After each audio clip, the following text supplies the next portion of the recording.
Hey, what's up guys? How's it going? Today we are doing reverse engineering with Turner. I'm making this up as we go along.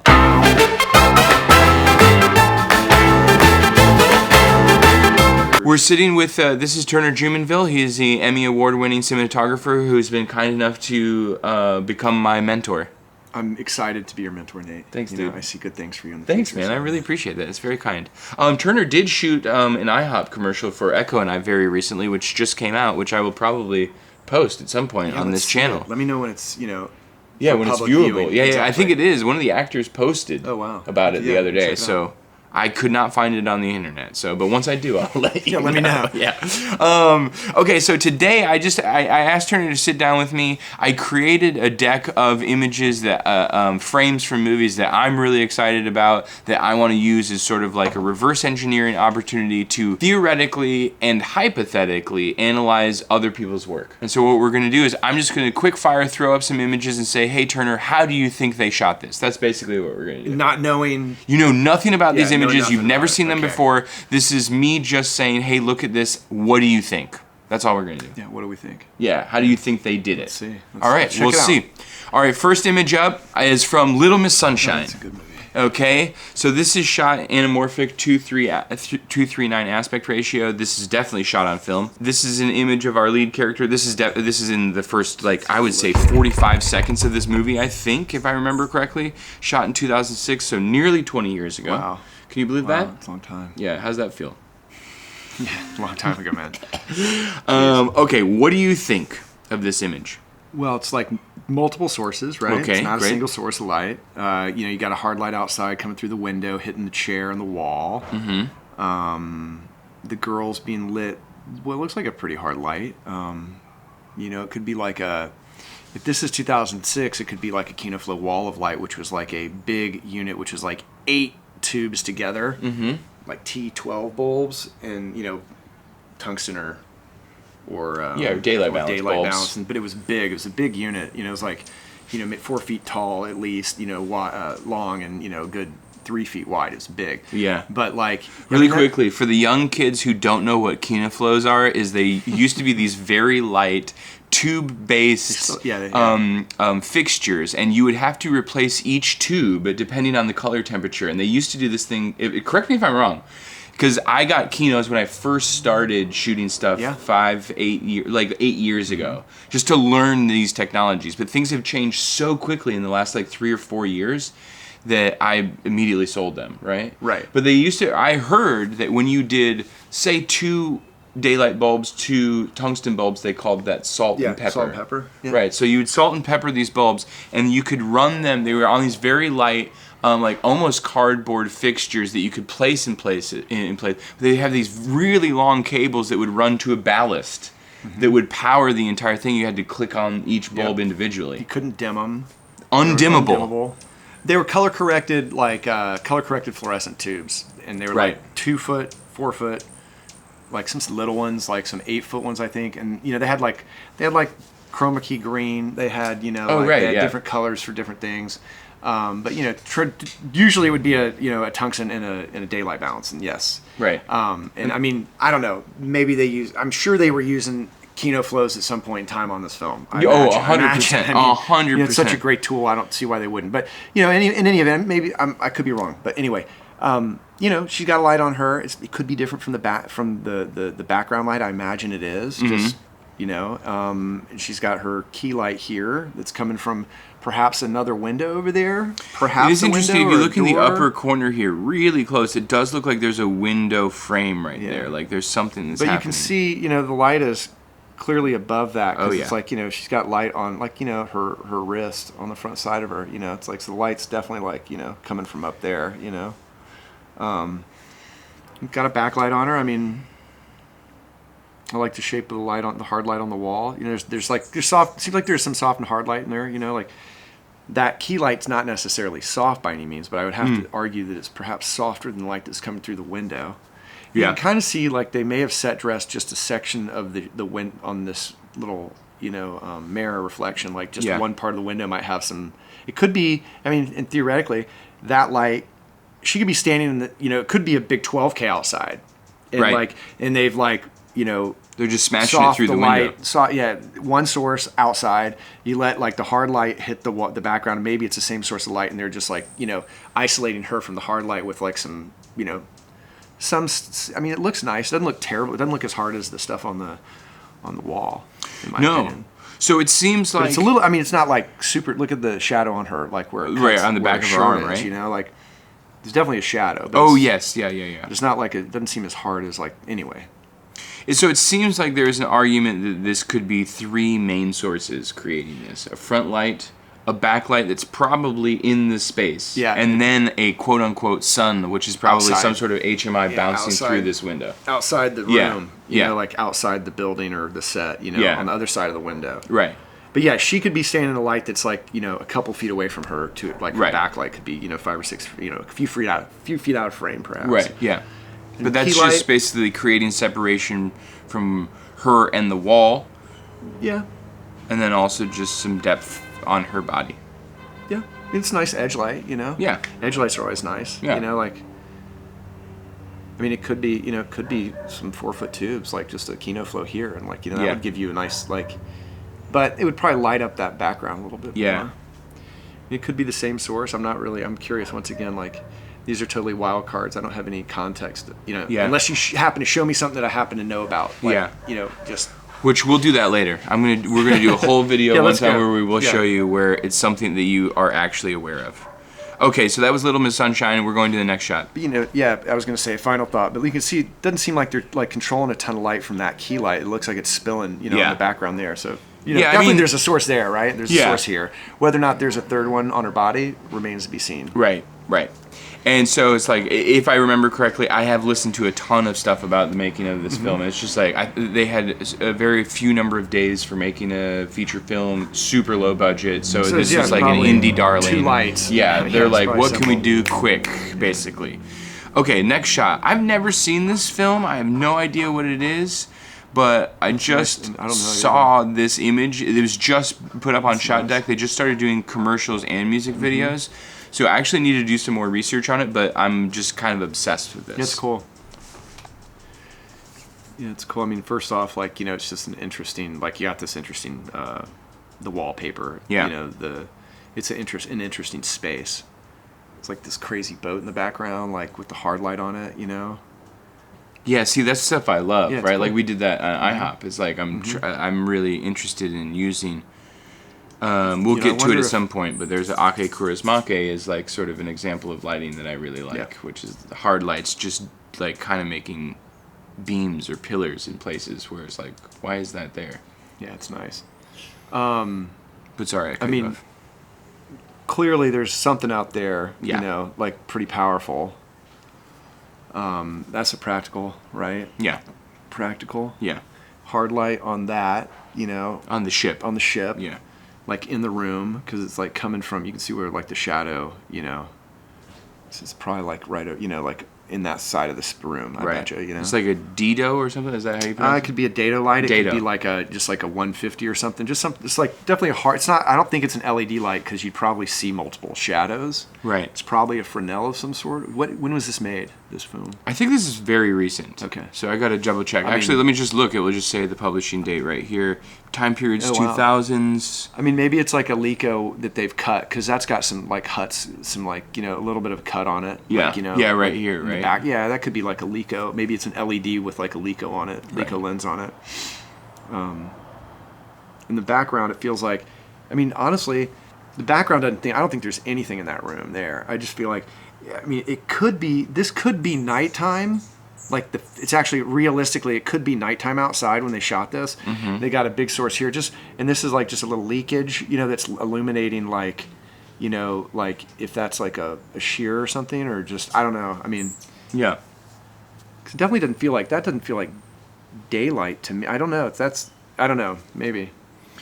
Yeah, or if it is, it's the sun is on the total opposite side of the building, and there's some maybe sort of No, reflective thing. Or realistically, that could be a totally other room on the side of that porch, right? Oh, right. This could be just a porch, and this could be a different room. I feel like that's an entrance into a different room. This is maybe a sun porch, but that's your source over there, right? Yeah, I just the things that I personally love about this image are the hard lines and cuts of light, the contrast. Like, I do like the way that they framed it up.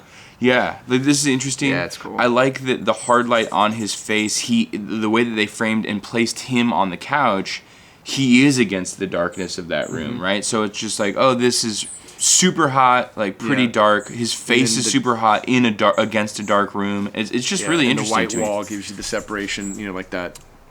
Off of his like shadow side. Yeah, exactly. Exactly the shadow side.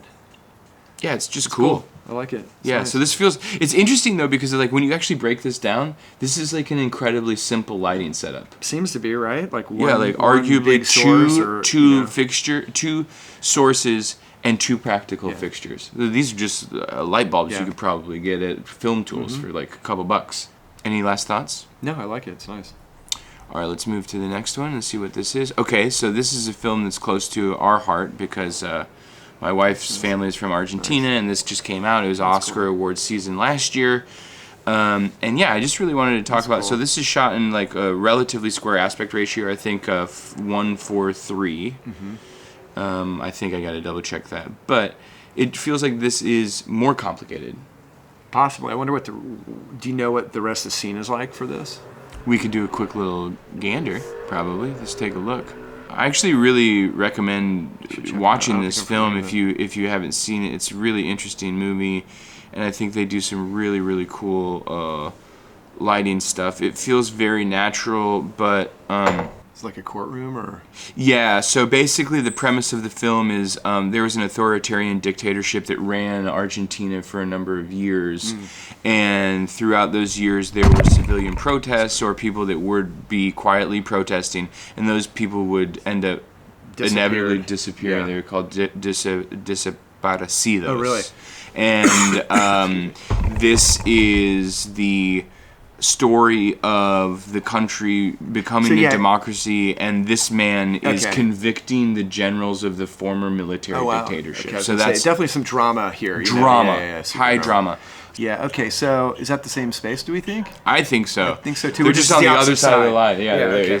So, there are fluorescents. Those are overhead fluorescents in the room.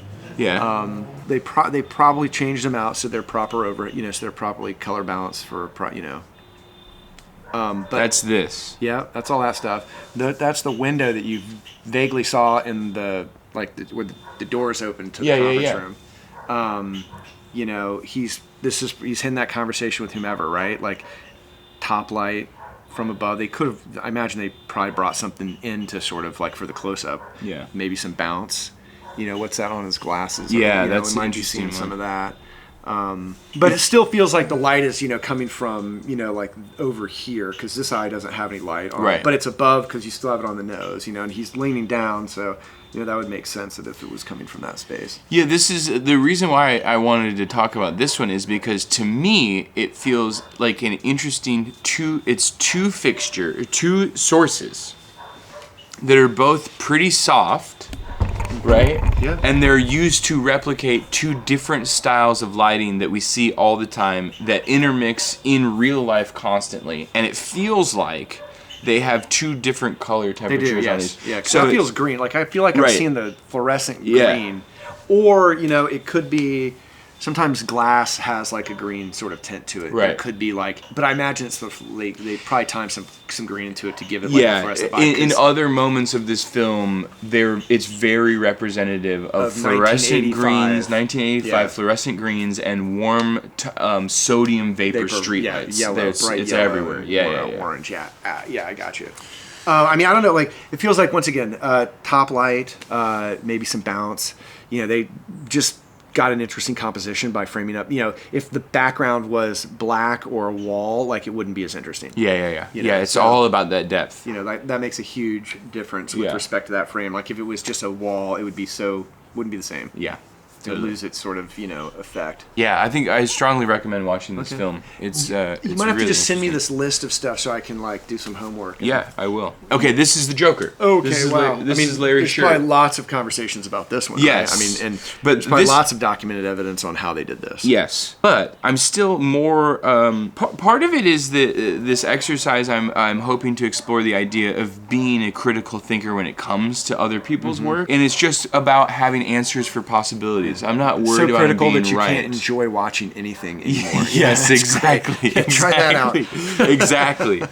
Okay, so this I really wanted to ask you about, because the biggest question that I have about this particular frame is this reflection on the refrigerator right here. Well, they're probably on a stage. Uh-huh. So you can see where it's like that. Either that's like a blind that's been pulled down, like a old school blind. Yep. So it's a pretty hard light. It seems like to me, like a big source of light. Right. It definitely. I feel like you're on a stage because where it's coming from. I feel like if it was more of high, like a real sunlight, it would be maybe the angle might be different. Right.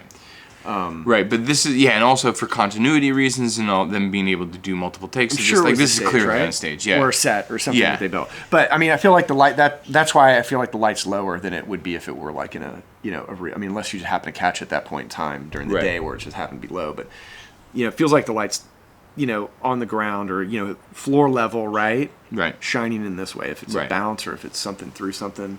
So, it seems like a big source to me, though. Right. So that's why that's why I think this one's really interesting, because my question here is it's very, very hot right here, and it's also extremely hot on this windowsill.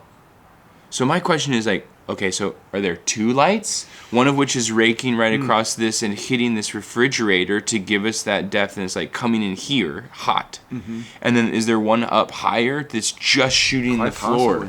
Quite possibly. I mean, there could be you can see a little bit of reflection here, right? You can't really see, there very well could be a skip bounce here, or even by just looking at his hand, it feels like he's keyed from the floor. Something's coming from below because you can see it on the phone. Yeah. So, I mean, there could be a light on the left side of frame here hitting that side of the, going this way and hitting that side of the space. And then there's might be one on the back side. It's probably a translight or something, maybe outside. What's a translight? It's like a very large, slide, color reversal.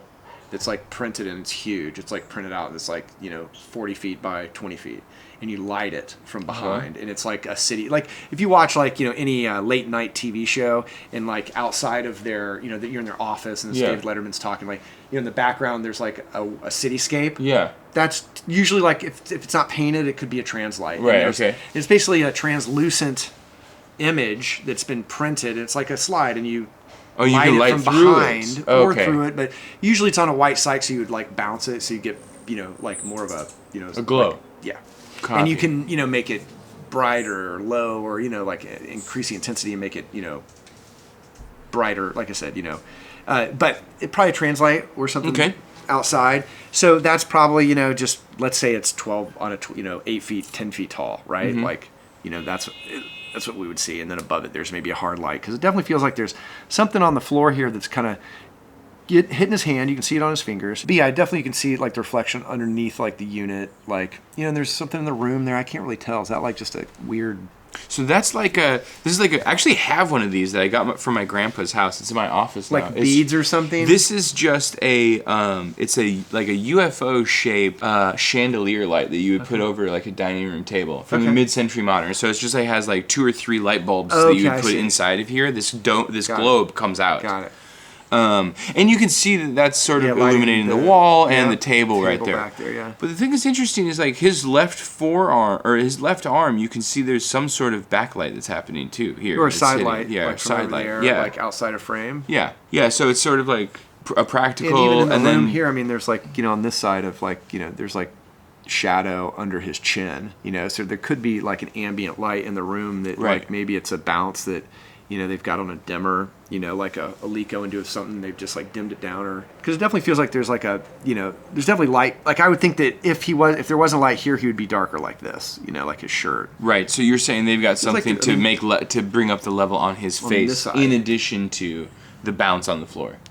Yeah, just by nature of where it's coming from. Right. You know, like it feels like it's yeah, coming, it's like from you can this see the side. shadow, like, yeah, it's like, you know, from this side, because you Right. can see the shadow of his jawline. Right. Yep. Right? Yep. So it's like it's almost like a side light, you know, maybe a side little, you know, frontal, whatever, fill.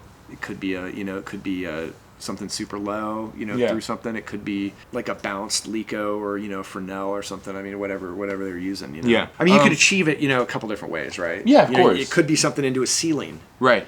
You know, Yeah, it's the idea is that there's some sort of level is bringing his face up specifically. Yeah. Because otherwise he would be arguably he would be as dark as his torso. I would think so. Right. Yeah. Yeah. Right. And just if you notice, like the way he's leaning his head on the phone this way, it's like, you know, by nature, it's like, okay, I'm going to open up to this side of the ceiling, so it's like it feels like something's coming that side. Right. From up here, sort of.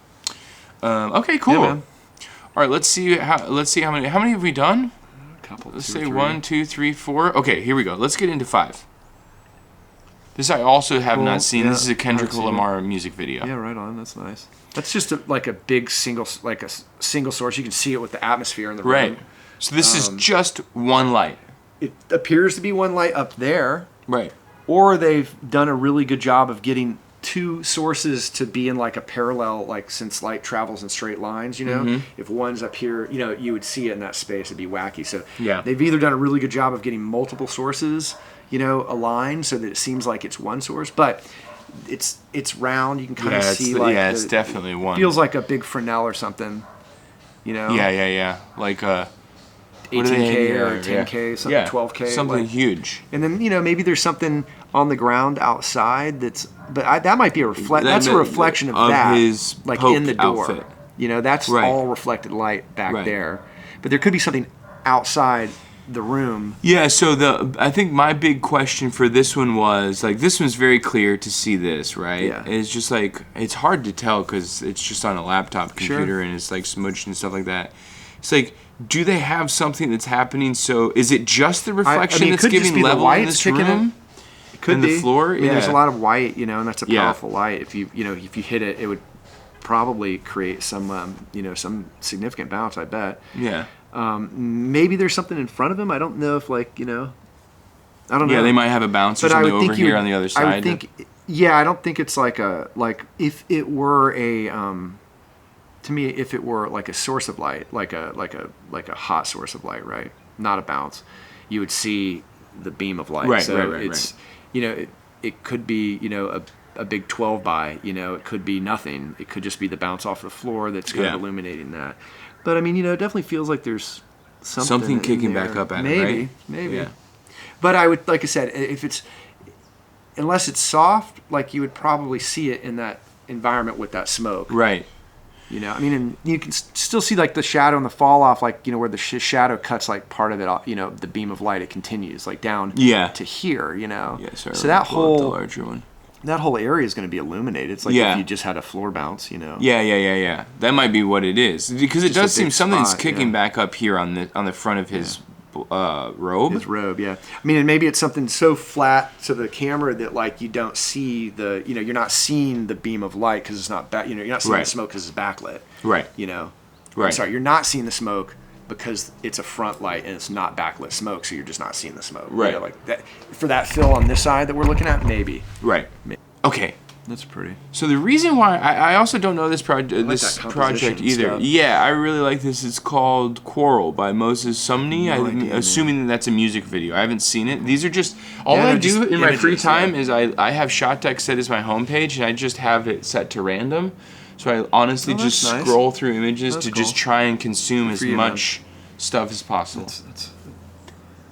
I like that. Okay, so one of the reasons why I wanted to ask about this is because this feels like, to me, a very difficult shot to actually get done without it being done naturally. Right. Because they're exposing, although it's very hot, they are exposing outside the windows. Yeah, a little bit. So you can see the fact that there are not fixtures there. Right. Versus like just blowing the window out and being like, yeah, we're just going to put some white cloth there or whatever. We're just going to blast a bunch of M18s through this. Right. What when was this made? I'm also assuming very very recently, very contemporarily. 2017. Is that where it says? Yeah, 2017. Does it say film or was it? North American film location. That writing is so tiny. Extreme wide. No, it doesn't. It doesn't say. It doesn't say what the medium is. Yeah, I would agree with you. It definitely feels like, since you can see out of the windows, like it makes you think that maybe this is more of a naturally driven, point in time, where they've chosen. This is a time wisely. of day. Yeah, they've chosen to shoot this shot when they knew that the light would be, in that space. Right. Because like you said, you could see out of the window, so you're clearly not seeing the source. It's such a big source, and you're not seeing it. Yeah. There could be something in the room, maybe, but and then there's like a hard light, but that could be from like whatever these vents are. Maybe in the ceiling. I'm not really sure where that might come from. Could be literally like if the premise is that this is actually something like the leading lines that we have going down the center of this frame, right? And that still feels like the same. You can see it like. So it's like so if big. That's the sun, which is what I think we're guessing, right? Then it would be easy to justify the fact that this is just like some random crack in the ceiling, something or whatever. Like a vent. This is probably also natural. Yes. Yeah. I don't think that was put in there specifically. Yeah, there's probably no lights or anything. I guess maybe there's the question is, do they have like a big wall of neg over here to have this fall off, or is it just the fact that it's just like it's just a big ass? Probably not. I mean, if you're inside anyway, like that's just going to go dark, regardless. Like it's so dark anyway. It's dark. It's brown dirt, right? Yeah. Like that's. I mean, maybe it could be like a color, a timing sort of like. They could have vignette.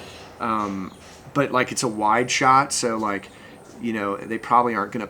I mean, here's what I would think. Who knows what kind of animal it is, right? Like if it's a show pony or if it's just like a random horse, right? You might not be putting grip equipment in a space with a wild animal or like that animal, so, right? Understood. Like maybe just for the horse's sake, maybe it's. There is no grip or there is no electric, right. Like maybe. I mean, I definitely feel like the key light is the sun. Yeah. I just love this. This is arguable, like whether or not I doubt there's something over here just based on the environment with a horse that's loose.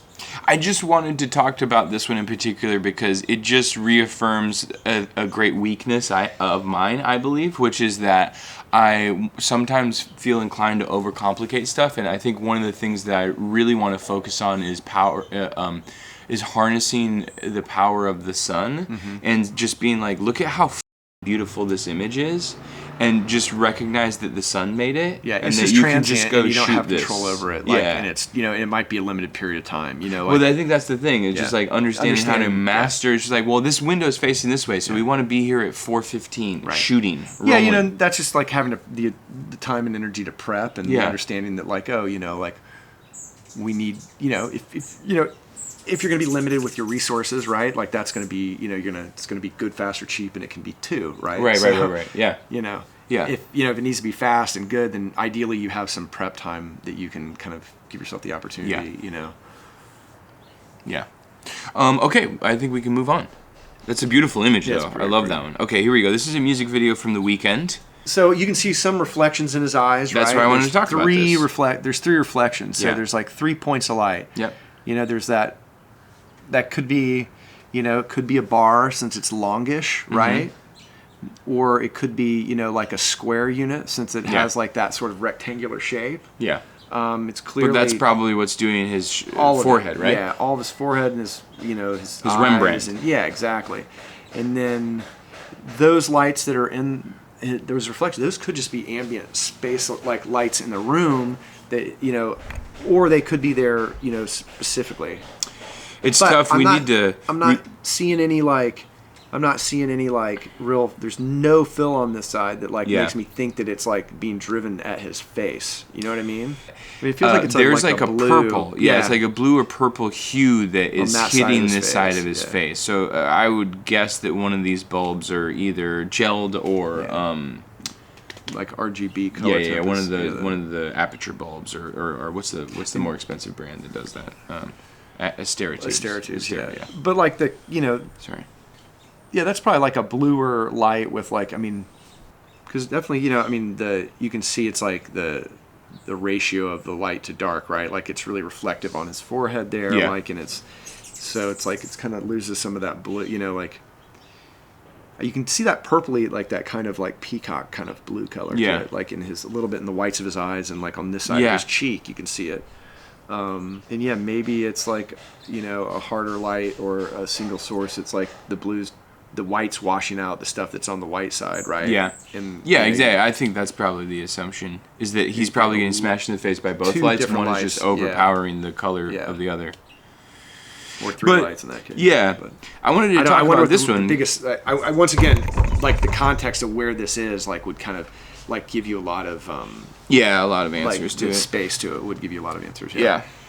I just obviously this is in line with the way that I just shot the previous shot deck inspiration, which is that I was a floating body in a black void. Sure. So do you have a picture of this? It's like all out of focus.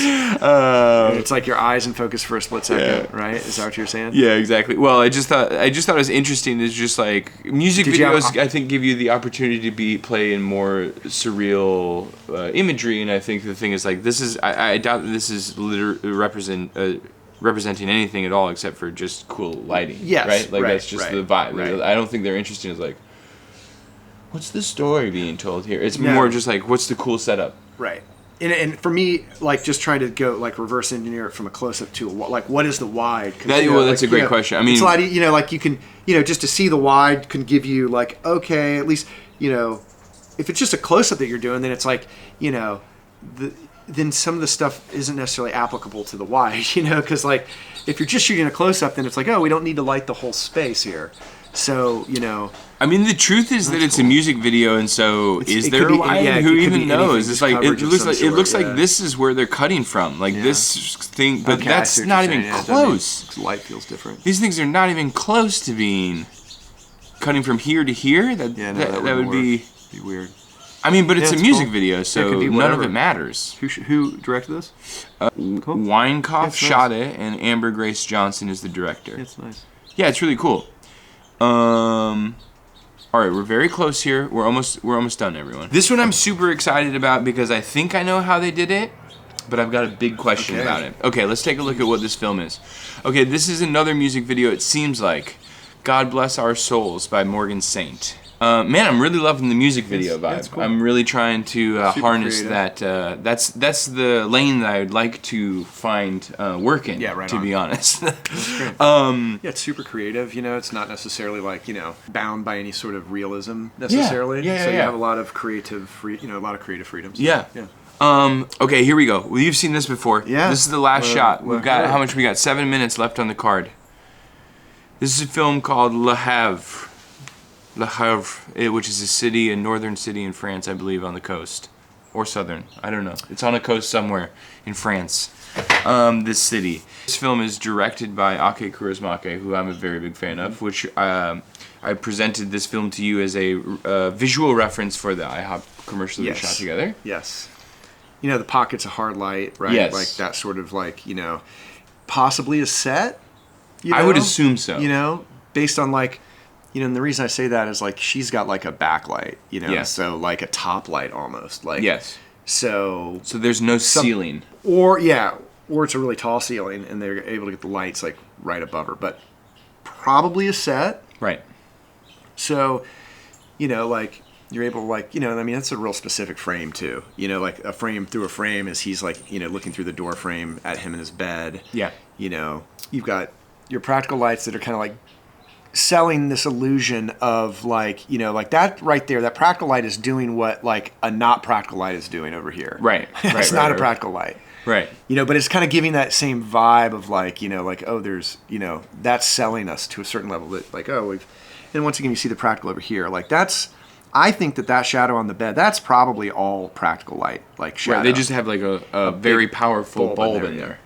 Oh, something I was going to say to you about you were saying like for the first thing that you brought me out here for the picture of There Will Be Blood, and you're like, oh, I have like a 70. You showed me like, oh, I have a 75 watt bulb. Oh yeah. I got 15 watt bulbs. That's what you put in there, so you don't have to dim it down. And the color temperature doesn't shift. Yeah, like that's you just put a really low bulb, like an appliance bulb. Right. They're like 15 watts, It's like stuff you'd put in your refrigerator, or you know, like an old school oven or something. Oh, they sick, still probably make them. I mean, I know they don't maybe make a ton I of had them. to get those. I had to get my dad to buy those 72 out of state, and ship it to him. No kidding. Yeah, you can't buy them in California.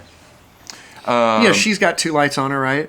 At least, right? Yeah, backlight and like that hard light that's over there. I mean, it may be even 3, because there's like you can see this side of her face is illuminated. So yeah, so it's like 3. A fill light, right? Yeah, maybe there's a light on him in addition to that, but that feels like, you know, that maybe there's a movie light here picking this up on him a bit more, just carving him out a touch more. Right, you know, it could be. Than just relying on that practical. Right.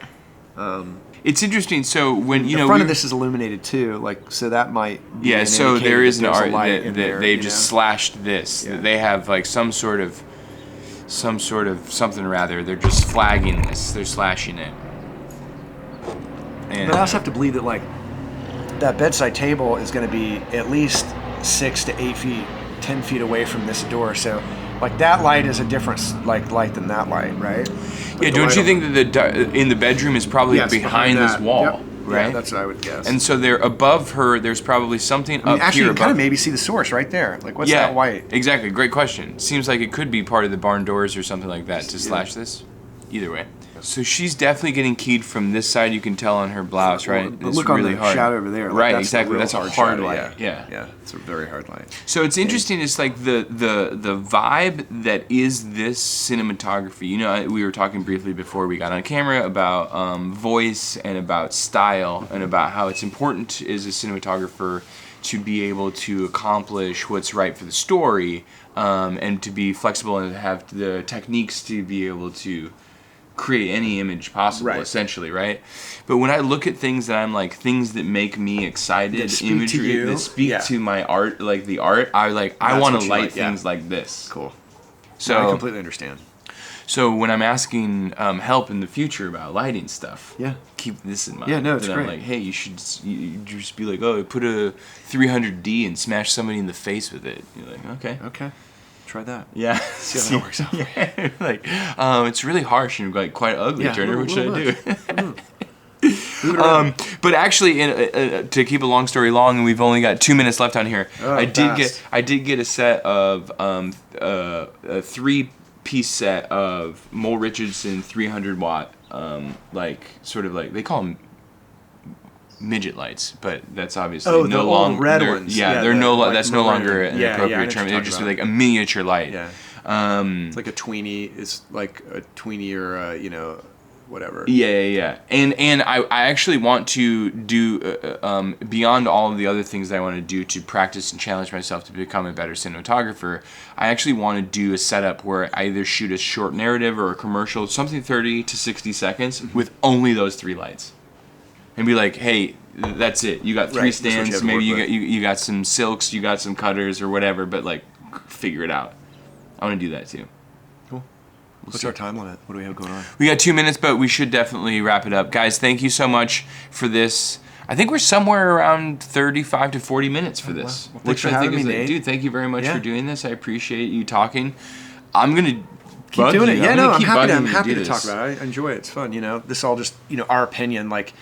So, I'm sure there's some answers to all these questions out there if we did a little bit more homework, But, of course, but the homework isn't the thing that is. We can all do the homework. The thing that is like, it feels to me more about like teach a man to fish. Sure. Yeah, I mean, like once again, you're not going to have the tools that like these people had to make their film. So, you have to interpret it and, if just run with that inspiration as best you can. Yeah. All right, great. Too many more of these. Next time we actually do this one, I'm going to bug Turner to actually talk about the film that he shot, and then he can give us the exact answers about how things were shot. So, okay, until next time, cheers. Word from our sponsors. Larry Sher.